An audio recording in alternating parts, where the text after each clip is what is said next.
Hey, welcome to the negation game. I wanted to give you a little intro to what I'm trying to build here and what the experiment is.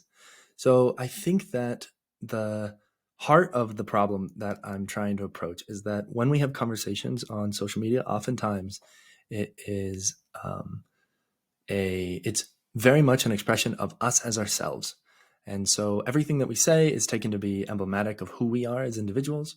And also, the entire mechanic is built around us building a following, right? And building a following is a very serious thing.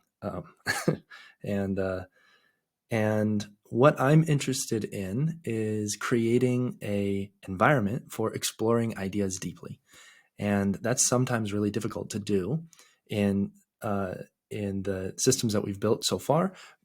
A lot of that is just because of the mechanics that are intrinsic to it. And so I want to show you how the mechanics are different here and what we can experiment with.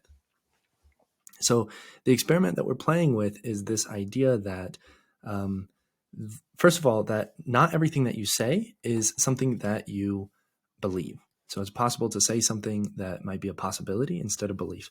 In fact, it's kind of fun if we like pop this one open and we go look at it in Warpcast, you'll see that a bunch of people gave it a like. And so I have if we go in here, we look at this statement, we get seven likes on this idea that pausing AI development in the West will allow China and Russia to beat us to AGI. And notice that when you look at it in this interface, it's clear that it's like something that Connor McCormick must believe. But the truth is that I don't believe it. I see that as a possibility. I see it as an argument that some people are making, but I actually disagree with it.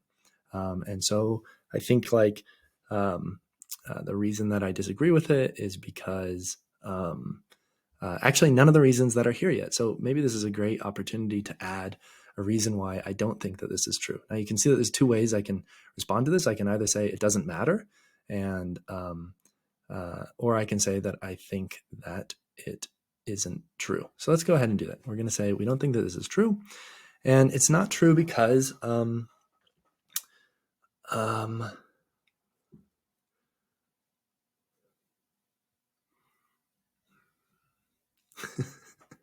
looking at you. I'm looking at you looking at me. I think that there is actually maybe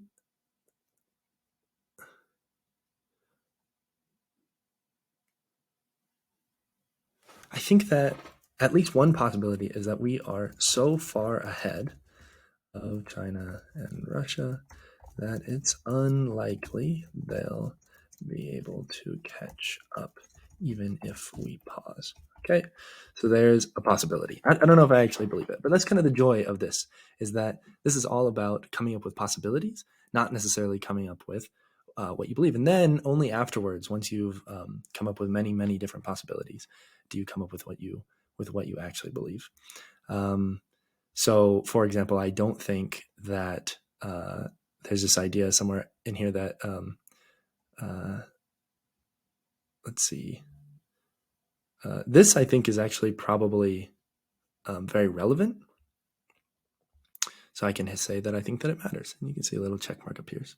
So there you get a couple of the ideas here. Is that all you can do is you can make statements about how something is wrong, and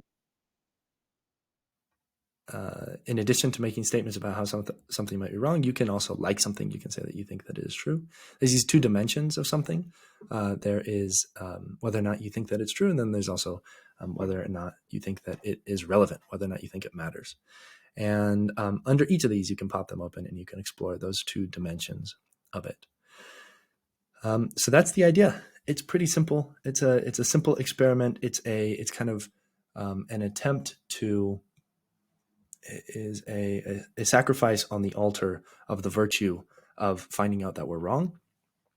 And you'll find as an exercise that coming up with possibilities for ways in which you might be wrong is a really healthy one. And so I hope that you have fun with me doing that. And I think you'll see that over the next couple days, we can build out some really interesting trees of possibility. So hopefully you'll do that with me. Okay, bye.